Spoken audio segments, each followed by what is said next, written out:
Hello, good afternoon. You are welcome to Agenda on TV3. My name is Deborah Kwabla. Our nation once again is at a state where there's pain, there's agony, there's disbelief because of the gas explosion that happened last night at the atomic junction.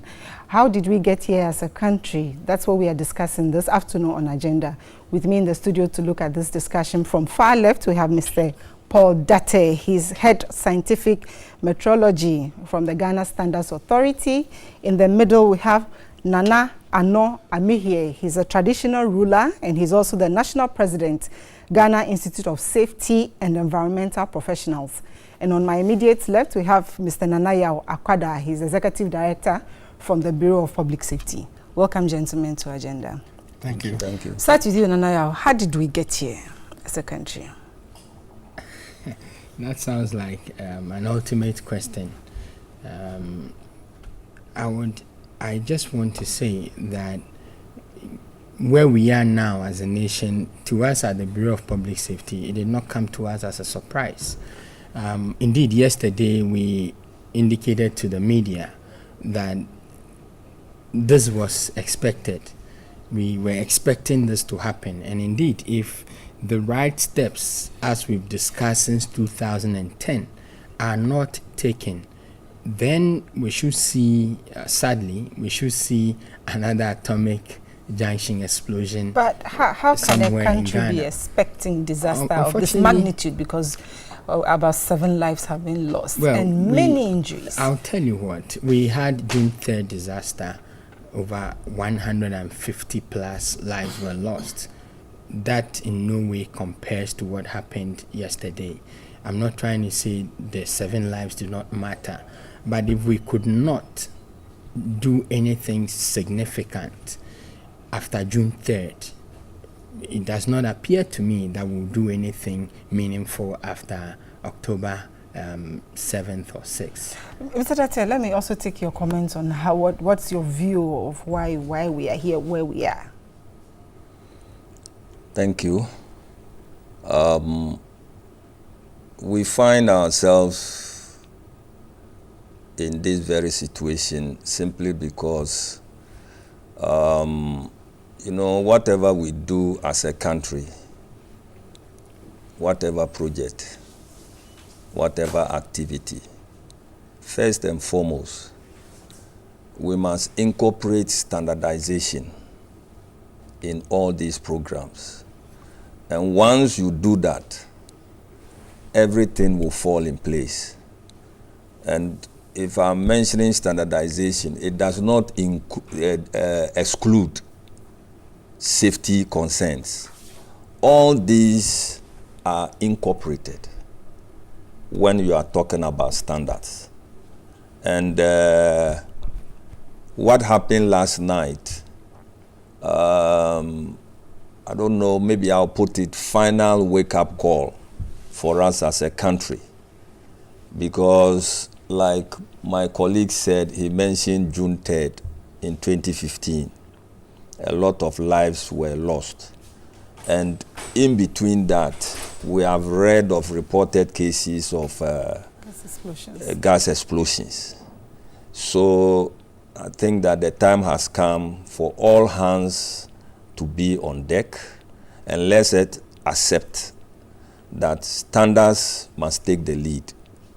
Nana, does it look like this is a final wake-up call? Because when we experienced June 3rd, many said this is a disaster that should teach us a lot of lessons. Does it look like this is the final one? No, it doesn't. And to be honest with you, yesterday when the whole thing was happening, I live within the vicinity. I'm just about 5 kilometers away from Westlands. It's just only, so we're watching it as fireworks, if I should use the word. My daughter and my wife wanted to run away. I said, where are you running away to? The sky is caught fire. So where are you running to? Wherever you go, it will follow you. So just calm them down, not to panic. But yesterday, my initial reaction was that, this is just the tip of the iceberg. In as much as I share my deepest condolences to those who have lost their loved ones. But it was not news. The media was, as usual, was sensationalizing it. Oh yes, this and this. I looked at it and I thought, well, business as usual, nothing really untoward. Because what is actually waiting to happen, believe you me, this is just a scratch of the surface. But that sounds dangerous. Yeah, if a disaster of this magnitude is not surprising to us, we are not surprised, and we believe that there's a bigger disaster waiting to happen. We are sitting on a time bomb. No, we have been sitting on a time bomb all the time. We just, as a people, we just react. We don't respond to issues. We react. We wait. Oh, it happens. So now, was it December 9th? We had December 9th. I want to. December 23rd. The La one. It happened. And I would have thought. It's actually December 23rd, 2016. 2016. I would have thought a high-profile personality, such as Honorable Alan Chamate. I don't want to remind him or bring back memories of his sad loss. May the sister rest in perfect peace. But we would have thought that would have jolted the nation. And if I was... that doesn't matter. That life is equal to the... No, I know. I'm only making a point. I'm only making a point that, you see, we always wait for high-profile, such incidents involving high-profile personalities before the media goes on their high horses to go and talk about it as if those incidents are not happening. I mean, the reason I'm saying that, there are car incidents, crashes. We lost 70 Ghanaians in one single crash. And what has happened to that incident? We have not heard anything about it. 70. I mean, when I looked around, I scoured the internet to find out where we've had such a calamity in a single motor crash. I didn't find any. In fact, what I found was plane crashes involving small, light aircraft and stuff like that. But in Ghana, in one single incident involving a motor vehicle, we lost 70 lives. We sat around as if nothing has happened. Then it was followed by 22 people dying in Sawum. You hear them, it's a daily occurrence. And as if human life is like, excuse me, to say rats.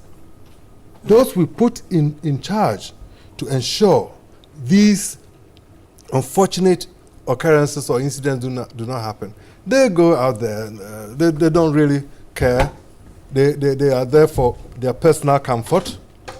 And the measures, the safety control measures, that should be put in place to forestall all these things don't happen. And let me even make this point as well. You know, safety, and it's all about the mind, is the psyche of the people. You know, every day before you have a meeting in Ghana, a public meeting or official function, what happens? We do say a prayer, isn't it? Sure. I have not been to any single official function involving safety that are in a conference hall that we will get up and say, and give a safety tip. Safety induction, 2 minutes. We don't do that. But everywhere we have a public meeting. I'm sure even I haven't been to the cabinet meeting before, but I'm sure in the cabinet they will have a prayer, but there will not be 2 minutes devoted for something that is real with us. That now we are in this cabinet room. We are not doing a fire drill. There's no fire drill today. So in the event you hear the alarm goes, the fire alarm, it means that it's real fire. So and this is what you should do. So follow these signs, go here, there, and go to the assembly point to be counted.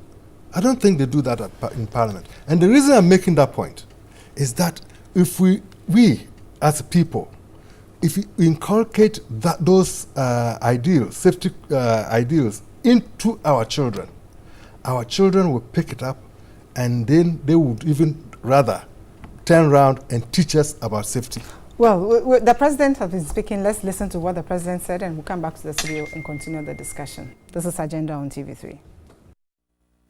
we are going to have to come out with a clear policy on how to prevent such incidents in the future. Fortunately, Cabinet will be meeting on Thursday, and I believe out of that meeting, the country will know what our program is, the comprehensive program that we intend to have to bring such incidents to a stop.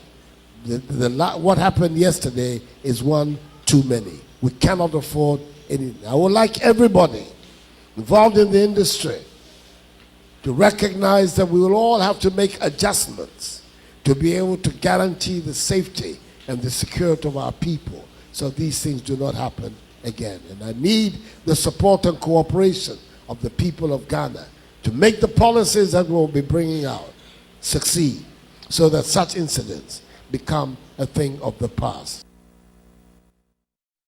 You're welcome back. You heard the president. And the president said this is one too many and this should not happen again.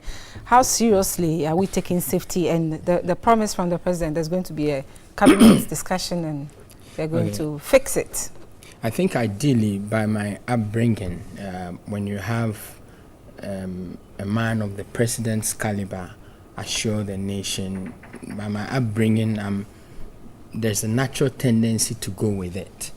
But the history of this country, unfortunately, and its leaders, unfortunately, causes that discourse in my heart.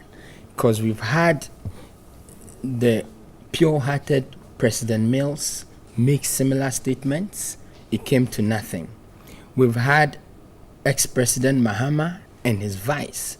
It all came to nothing at a time when there were market women wailing with all their capital gone down the drain.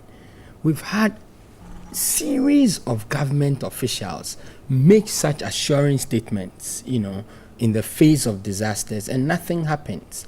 So I am tempted to take what the president has said with a pinch of salt until such time that we begin to see a proper and a significant deviation from what has transpired in the past. Indeed, yesterday, as at 8 p.m., there were people, if you like, speculating that we are going to have the vice president visit the scene, we are going to have the president make statements, we are going to have Minister of Interior. And just as they speculated this morning, as I monitored the media, I was shocked. I was shocked that in all of these, our leaders still could not just knock us off so that there's a departure from what we've always seen in the past. I think that what were you expecting? Well, I was not expecting anything different from what happened as people were speculating. But the point is that it feeds into a certain perception that we are becoming a nation that does not want to do the things that secures lives, that secures the nation. Gradually, we are becoming a nation of pretenders. We all pretending that we are so surprised, we are so shocked, and suddenly everybody is talking about safety. Look, let's give ourselves a week or two.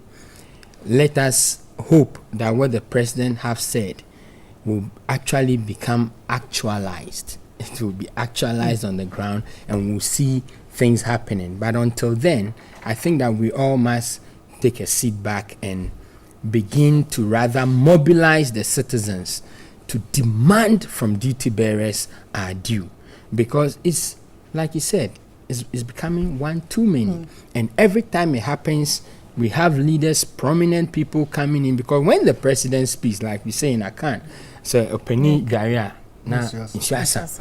So once the president speaks and assures the nation, even in this discussion, we have the time to break up and play what the president says in order to assure all of us. But what have we seen, in history? Well, presidents have spoken before, and we are still where we are.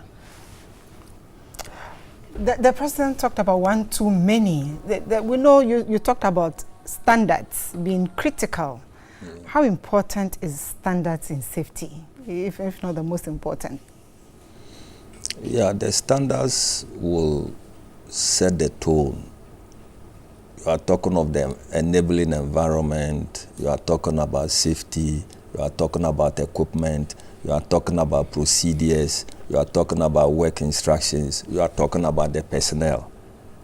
You see, even the structure of the facility and the transportation, everything is captured in standards.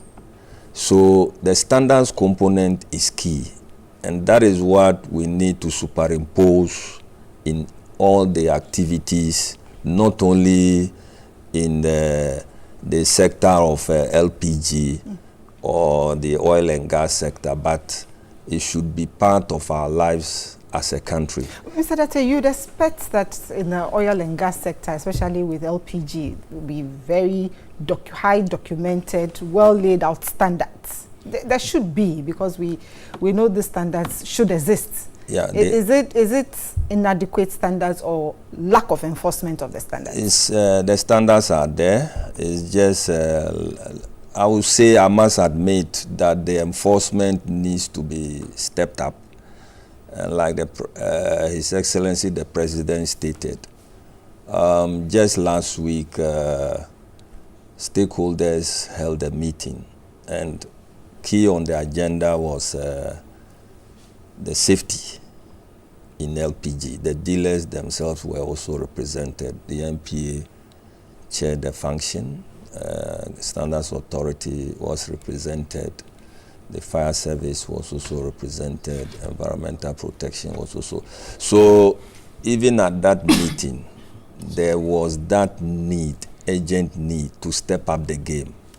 So I believe that with what the President have also indicated, it will go a long way to push some of these reforms into action, concrete action. So, Mr. Dartey, the stepping up of the game, which particular game? Is it the enforcement game or the regulation game?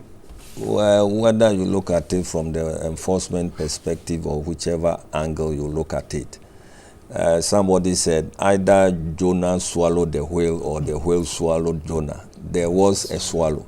So there's going to be a lot of action which will reflect, judging from the meeting we held last week, which nobody knew this incident was going to happen anyway. So I just want to give that indication that there is already amongst the stakeholders that there's the need to improve, because Ghana has got its own oil and gas sector it is developing. So we are going to see a lot more of the sector growing. And if the sector is growing, then you are going to have a lot more activity. You know, some of the estates are even putting up a centralized system where their estates, they meter the houses. So you don't have to own a gas cylinder. You know, it's only a pipe you turn on and off, and then you are billed every month based on the amount of gas you have consumed. So the system is getting wider and wider as we move along. So there is the need to have a corresponding enforcement and putting in place the right standards across board so that we can nip some of these things in the bud. Even if there is an accident, once you put the right standards in place, the standards will take care of that incident. So you wouldn't have things getting out of hand. Well, the Vice President has been speaking about stricter punishments. Let's listen to the Vice President and we'll come back and continue the discussion. Is going to take this very seriously. Discussions were being held last night about the way forward. We wouldn't preempt too many things, but some new policies are going to come in. And those who will try to resist those new policies, I don't think they will be listened to because it's important for us to put the safety of our people above everything else. And I think it's in the interest of the country that we actually implement some new policy directions. The National Petroleum Authority, the EPA, the Energy Ministry, all of us, fire service, they're all going to be involved as we put this new policy together. And we're going to move quite quickly to do it. It's not going to be one that you wait weeks for it to happen. It's going to happen relatively quickly. You're welcome back. You heard the Vice President. And the Vice President says there's going to be some new policies, some new direction, things are going to change, and the President said this is one too many. Assuring words? Well, it's very, very assuring. In fact, yesterday, that was exactly what came to mind, that it was one too many.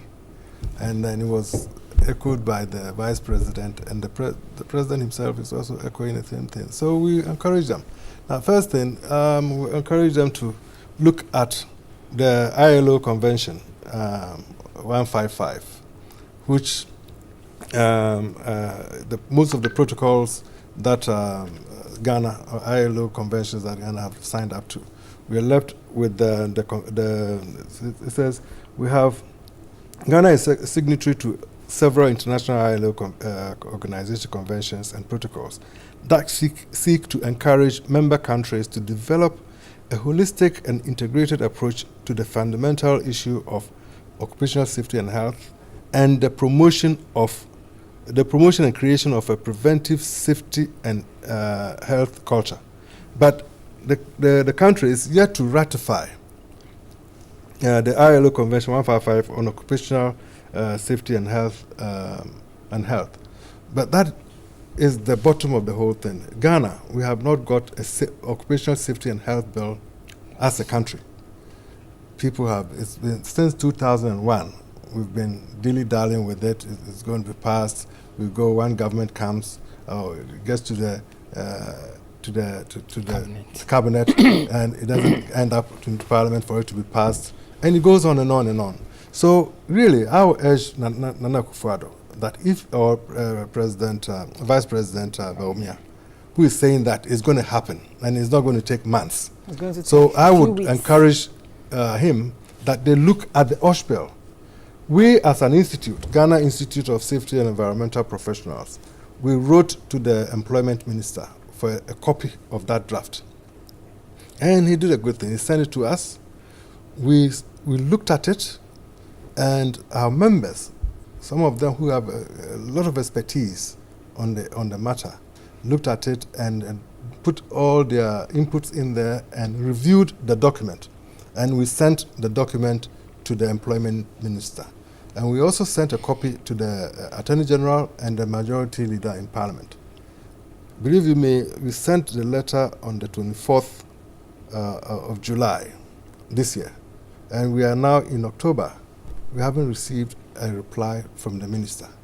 But the Attorney General that we made a copy, a silent copy to, had acknowledged our letter to her. But I'm surprised why the Attorney General, the Employment Minister, had not responded, even acknowledged our letter. And it's not just the Employment Minister. I don't know whether it's something that afflicts all ministers when they get into the position. Mm-hmm. In Ghana, you write to the minister, just even acknowledging that he has received your letter, but take your, excuse me to say, take your nonsense away. You will not even get that acknowledgement. And so when the Vice President is saying that you're going to act on it, I wonder, he alone cannot do it. He needs his ministers and his appointees to do that. But the ministers and appointees, they are only interested in sitting in their V8s, blowing everybody away off the streets. But at least the commitment from the top is important. No, commitment, yes, from the leaders. But those who are going to ensure that is implemented, they don't care. And Vice President talking about stiffer punishments. Yes, punishments, various fronts. Enforces the oil and gas. Have we been cracking the whip at all as a country? Well, just before I attend, just sorry, a little clarification. I believe that the policy which Nana Ano mentions is a legitimate one, but I do not think that's the one the President and his vice are talking about. The occupational safety and health policy for Ghana. The draft, I was a member of the 13-member committee that drafted that national policy. What I believe the president and his vice are talking about is a recent policy on redistribution of gas. You know, essentially, I think I spoke with your station about it, where they are now going to, restrict the filling of gases to certain key areas, geographical areas, and then the rest will just be involved in distributing the cylinder bottles.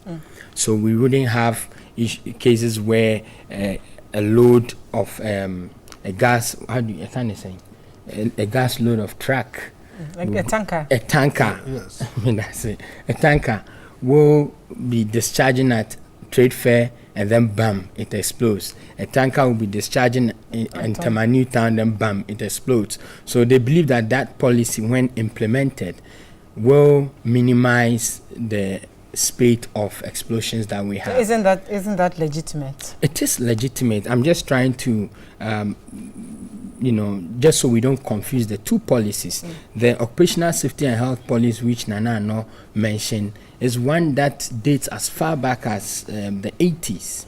And I happened to meet one Dr. Kwenu from the University of Ghana Public Health School. They actually started putting up this draft, and when we were consulted, we took it up and fine-tuned it. But I'm trying to say that the two of them are different, and so. But shouldn't the two happen? They should happen, and it's legitimate. The point I'm trying to raise here is that there's been a system in place for so long. Now, if the system is defective, we should fix it. And in fixing it, we think that we need a policy to fix it, so be it. But what we are asking for now is that who are the people who are supposed to do the basics in order to avert these things? In the first place, there are state institutions. We have EPA, NPA, Ghana National Fire Service, all of these guys. Is it that their roles are spelled out, including the Ghana Standards Authority? Is it that your roles are spelled out in the scheme of things governing, LPG filling stations is defective? Is it the case that the tools they needed to work they don't have it? And is the policy going to provide those tools, or the policy is going to lay some people off the scheme of things? Because I know that for every filling station, the requirements, there are technical infrastructure requirements, training requirements, and all other requirements. SOPs that guide everything. Those things, they were not adhered to. So will it take someone to produce a paper to say you were supposed to maintain half acreage buffer zone around your facility? You did not maintain it. Somebody must be talking to law enforcement agency as we sit here. Mr. Dartey, are you willing as a standards authority to crack the whip? Yeah, we are willing to crack. Why haven't you cracked it so far? Because we know there are standards. And looking at Atomic Junction, there's we know that there's a gas station, there are filling stations, there are food vendors, there are taxi ranks, kelewele, kebab. Everything happens at that junction. So why were we not cracking the whip if we were actually expected to? It's not like maybe nothing was being done. But like I said previously, we need to step up the game. And just like His Excellency the President has said, and the Vice President also adding more to it by saying that some kind of concrete action should be taken going beyond the current situation. So what this means is that GSA has its own bit to do within the equation. So also our sister public agencies. So collectively, I can say that collectively we should be able to overcome these things once we put these mechanisms in place. The mechanisms, some of the issues are there on paper. You understand? So why are we not practicalizing them, implementation? Yeah, it's not that simple as you see it, because sometimes you realize that.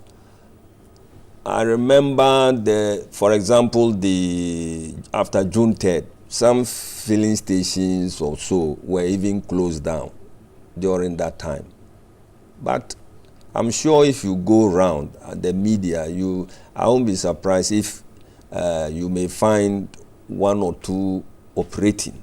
But the question is, why? Are you getting my point? It's not that simple. So it should be. Mr.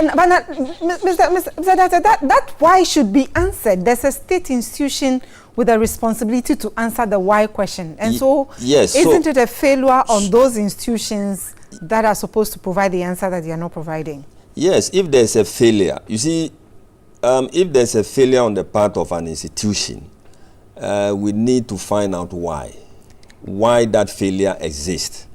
Do you get the point?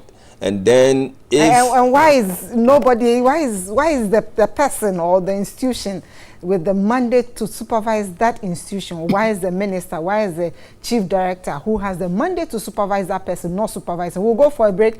When we come back, we'll continue the discussion. But we'll ask more of the why questions, and hopefully our guests would provide the answers. We'll be back shortly.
Which comes to mind is that this must stop.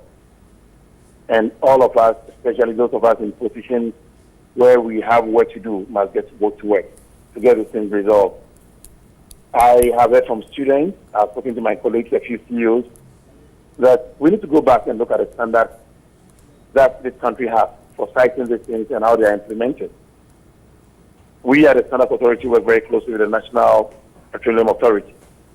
And immediately what we are saying is that let us review every single statute we have. Let us make sure that Ghanaians feel safe and feel protected. We shouldn't wait for another one to happen, and we will not wait for another one to happen. Our president promised change to Ghanaians, and it's critical and extremely important that we all just get to work and get going. It is worrying, it's distressing, and it's not what Ghanaians want. And we have a responsibility as government to ensure that this is resolved.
You're welcome back. This is still Agenda on TV3. We are looking at the explosion at Atomic Junction and the matters arising. My guests are still seated.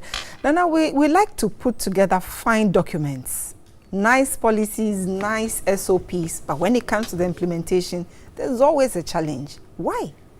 The challenge will always be, because I always say that Ghana, we have all the laws, the fine laws. On paper, you think Ghana is paradise. But when it gets into implementation, we see, I always say that we give people, we create surgeons, but you don't, and you give them theaters, but you don't give them the tools to operate. So what good is it that you've built a hospital, you've built a theater, you've trained a very excellent surgeon, but the accoutrements, if I should use an old English, the accoutrements that he needs to operate, he doesn't have them. Then what is the use? Before we went on break, you were really heavy on Mr. Dartey, but Mr. Dartey he represents is a public servant, and I know the reason why I'm saying that. You see, the public servants, they know, but they cannot speak out in public about some of the things, the shortcomings in their institutions. But I as an advocate and as a traditional ruler, I can come out and say them as they are, because I'm not really under the thumb of any politician, or I'm looking for a contract here, so I have to be whatever. But I will measure it, but I will say it as it is. You see, I kept on saying that this is just the tip of the iceberg. Now, boss, 2015, my company, Safety Ghana, we happened to do a training course throughout all their depots in Ghana on oil spill response training program. It was about 6 weeks. And though we were doing the training oil spill response, we made other observations regarding the way they operate and all their safety standards and stuff like that. And what we found was, if I tell you, was frightening. You know the APD, is it Afram plane, the APD, Aflam planes. Like a storage facility. APD, the facility at Bong. That place there is sharing boundaries with the community. And then the convention is that such a facility, major hazardous facilities, should be at least a buffer of 150 meters minimum. Yet we have a community that has a partitioning wall just 2 meters away from such facilities. Yesterday, short of over 140. This morning, I heard my good friend, Honorable, what's his name, PRO, the fire service, Anaglate. Yeah, Prince Billy. Yes, Anaglate, my good friend, he was out there. Oh yes, how well the fire service had responded and whatever. And I also heard that the vice president also said he was commending the fire service for being there within an hour and a half. My goodness, I was listening. I said, did I hear right that the vice president said the fire service did very well because they responded within an hour and a half? An hour and a half, fire service. Now, Anaglete was extolling the virtues of fire service and what have you. Now, boom, I've brought it to the attention of Billy Anaglete on discussions that we've both had on TV and radio and stuff like that. He even told me, I'm not trying to whatever, that they have even had a call to go there and stop the community siphoning fuel from the leakage of those pipes. Now, my heart flies into my mouth when I hear a fire officer saying that they have attended a call that people were siphoning fuel from such a facility pipes with millions of gallons of flammable material products. Now, the reason why I kept on saying that what has happened at Atomic Junction is just a scratch. Now, you could hear it from Aburi and what have you. Okay? Now, when what happens inevitable happens at home, I'm telling you, without any panic or whatever, causing fear and panic, it will wipe out the entire Tema community and part of Accra. If you that sounds scary. No, it is. And I deliberately have been saying it so that at least it will touch the nerves of some of these the sensory nerve of some of these decision makers, so that they will say, oh, let's listen to what Nana is saying. But I've been saying it, Nana Ansakwa on his program, I've also said it, but as if nobody hears it. But Nana, what does it say about safety? This community was there before the installation of that facility. So what did we consider? The other is not, you see, whether they were there before or not, why are we putting people in office? We put them in office to drive V8, tinted V8, and have siren on them to blow us off the road. To do what? To solve problems for us. So if that atomic energy, if that, the NPA or the NPA, the Standard Authority, and all that have done their job, would you have had 6 people dead? 7, we are told. Or 7? And many injured. So we keep on behaving like. Sometimes when you're on national TV, you don't want to use certain words, but you know, it hurts me that we lose innocent lives. Innocent bystanders are caught in the crossfire all the time, but those who are responsible, they get away scot-free. If it was somewhere else, they would do an audit, and then whoever that is found culpable. In the UK or in the US, we have something we call culpable negligence. They'll be prosecuted in court and they will lose their job and they'll go to jail. But here, it has happened. Look, the time when the 200 people lost their lives at the flood at Circle, have you had any reports? Have we had any investigation with findings that it was because of this and that has happened? They're la. Nothing has, we haven't heard anything. It keeps on going on. And I wonder what magic that Dr. Baumia and President Akufo-Addo are going to come up with within the next couple of days for us to see that they mean business.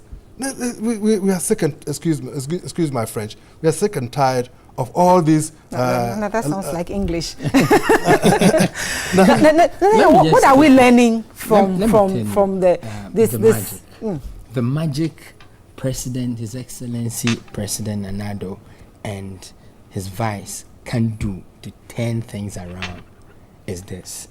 We have the EPA. Before you set up this facility, the EPA must provide you with a permit. The National Petroleum Authority also gives you construction permit. It is there that they will tell you this should be here, this should be there, leave a buffer of this. Even the walls that borders about the facility comes with specifications. My goodness, it's not just like putting brick and mortar together. It comes with specifications and width and in everything. Then you will have to get how do you call it, non-distract. They have to do other tests which I'm not going maybe able to go into it, but the factories inspectorate department will also have to issue you with a permit. The Ghana Standards Authority, I think I mentioned, you have to get insurance certificate, public liability insurance. All of these things that you have to get. The National Fire Service will also have to give you a permit. All these permits are renewable on yearly basis. I don't know of the EPA permit because we have the environmental management plan that goes up for 3 years. But even then, annually you submit an annual report. So we should find out what would have been the magic from His Excellency and his vice. Would have been that today we are going to find out in the next 5 days which of these institutions have actually certified this facility to operate. Today, the district officer of fire service within that locality is going to be summoned to tell us what he saw before they gave them license to continue operating. And that is how it's going to be from now onwards in every locality that there is an explosion that leads to loss of lives and property. See what will happen across the country. When I know that my job could be on the line if someone doesn't do his work well, see what will happen in this country. But when you come and people have acted so grossly negligent and you talk about policy, my goodness, that's like pampering the baby. Pampering them, and they are going to remain spoiled children across the country. Because when it happens, look, when it happened at Melcom the other day, we tried something, moving them back and forth to court till date. I don't know what we made of it. They just published one sheet. I was outside then. The journalist called me and said the ministers, they come to publish just one sheet as an extract from the report. How on earth are we supposed to digest this and join in the responsibility to ensuring that the filling stations are safe? The job is big, it is wide. The state institutions cannot do it alone. They need us to be part of it. They need ordinary citizens to be part of it. I monitored one radio station this morning. Only 3 months ago, someone made a video of this particular station and said, watch this station because of their activities. Meanwhile, we have all these state agencies lined up that have provided them with certificates. So why are we letting them go? And at this point in time, when 7 lives, 7 homes are in darkness this morning, we are talking about policy. We are not even talking about the costs of quenching that fire, the properties that have been lost. We know life is priceless, so it's good to focus on the lives. But some people would have lost their livelihood for life, because imagine a taxi driver who has just lost a taxi that he bought on loan. What is he going to do? So the implications has happened. Look at the property, Kumasi Central Market. You can name them and go on and on and on. But what I'm going to say is that we, Ghana Institute of Safety and Environmental Professionals, in the built environment, we are the watchdogs. So for me, what we have tried to do in our own way is that you can't keep on talking at the issues, but you must do something concrete.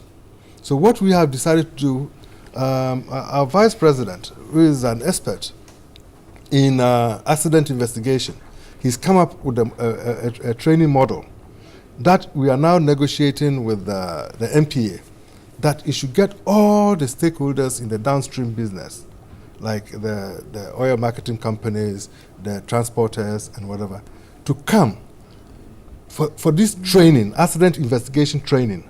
Because if you know what the causal factors of the accident, then you can prevent them before they happen. They do happen. So we are now in the middle of negotiation. Thank God we've got a university, Lucas College, which specializes in health and safety. It's the first in the country that is going to do degree programs in health and safety. And we've done a cooperative agreement with them, and we're saying that there are numerous training programs in health and safety that we need to give out there to the operators in the oil and gas industry, in the petroleum industry. So we've done an agreement with them, so we're going to start short courses, 5-day courses, training courses, and we want to invite all these people. So if they know what the challenges are, like what I was talking about earlier when I started with just an induction. It doesn't take only 2 minutes induction. So if you sit in a meeting, in cabinet, in parliament, and you do that 2 minutes induction, as we do religiously with prayers, every time that you go, you know that fire, we have some safety consciousness. It will be embedded at the back of our minds or the forefront of our minds. Then it will filter down to our children, and our children will pick it up. That's where we will develop a culture for safety. So the training program, we've believed that is very, very important, that we should disseminate and give information to all those people who are in the industry who do not even know. Let me give you an instance of how this fire came about, this explosion came about. The atomic one. The atomic one. Make it brief. Yes. You know, this has happened before. On the road to Kumasi, there was an LPG truck that overturned on the road. And when it overturned, there was gas leaking out of it. And when the gas was leaking out of it, it went to a place where there was an old lady who was frying yam. And then it picked the fire from there, and the people around saw it from the coal pot where the lady was frying and then went all the way to go to the gas tanker. You know what happened to the lady? The people around said, "Oh, that woman is a witch," because they saw the fire. She just gashed out the fire, and the fire went all the way to go and blast the tanker. So she was lynched and killed on the spot. That's how ignorant we are as a people, and we need to do a lot of training and sensitization. And you, the media, we have a big role to play. Mr. Dartey, how critical is interagency collaboration? Because we know when it comes to safety, many institutions are involved. Yeah, it's important because we have complementary mandates. So where one begins, the other institution also picks it up from there. It's like a relay. So it is important that we all work together as a strong team in order to deliver what consumers or Ghanaians expect from us. And I think that is something that the institutions themselves, judging from the tone of last week's meeting, could reflect. And it is something that I know that as this has even happened, because this incident had not even occurred, but then judging from the tempo and the way the various agencies were concerned, and some of the dealers had their representatives present, and they were all concerned about the issue of safety and how we can improve upon the current situation such that it can prevent some of these things from occurring. So with that, I know the situation will definitely improve and should improve. It is a must that we step up our game. No, moving forward, what should we be looking forward to, or what should we all be doing to make sure that we contribute our quota to this? Well, I think because when it happens, moving forward, the citizen must take their destinies in their own hands. They must begin to demand from duty bearers what their due is. This has happened so many times now, we all know. So we must begin to get duty bearers to give us our due. Number two, we as a people, those of us who know what public safety is all about, we must not sit on our horses and waiting to get handouts from government. The Bureau of Public Safety, in the next 24 days, we are organizing the 4th National Safety Conference. In this conference, I don't know, maybe you are bringing me an invoice after this, but in this conference, all these state agencies that have got something to do with this issue at Atomic will be there to speak to safety issues in Ghana. So I want to encourage everyone who is watching, be it a practitioner, a stakeholder, whoever, come there, send your workers there to come and listen and interact with these policymakers and stakeholders. We are hoping that we will have the chairman of the State Enterprises Commission deliver the keynote address. And so I think they should take an opportunity to come and meet them face to face and ask them the questions. The why question? Fantastic. And then hopefully the answers will come. Now, moving forward, what should we be expecting from practitioners like you in a few words? Yes, 30 seconds. Really, Ghana Institute of Safety and Environmental Professionals, we are charged with the sustainability of the environment.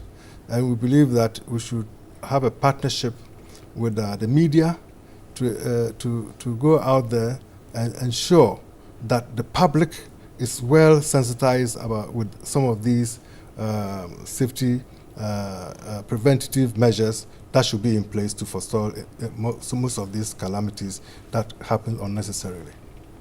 Mr. Dartey, from the Standards Authority, what should we be expecting from you? You set the standards. Yeah. And other agencies monitor.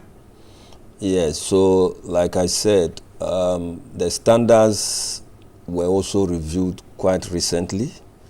So that should tell you that we are determined to raise the bar.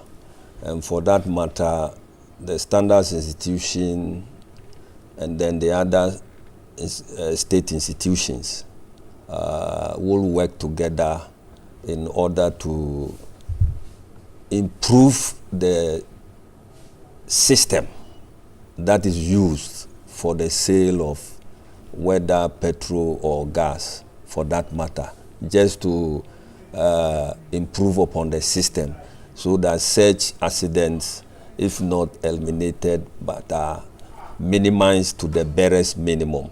And if the standards are in place, even if accidents occur, the system has a way of shutting the whole system out. Because that's also some kind of procedure that needs to be adhered to. Yes. Just a short footnote. Nana, give us a footnote. Just you may not give me a bill, but I may just issue a bill. In December, in collaboration with Lucas College at Jowlu, Ghana Institute of Safety and Environmental Professional, I mean, I'm bringing it in because of what has happened. We are putting out accident and incident investigation advanced course that is open to all stakeholders in the hydrocarbon industry and in the safety industry, including Mr. Nana Yakwada. Apart from Mr. Dartey, I have to issue a bill to both. So December. Thank you very much. In December. Thank you very much, Mr. Paul Dartey. Thank you very much, Nana. And now I'm here. Thank you very much, Nana Yakwada, and thank you for being part of the discussion every Sunday. Thanks to the production team. We know the issue of safety is very important.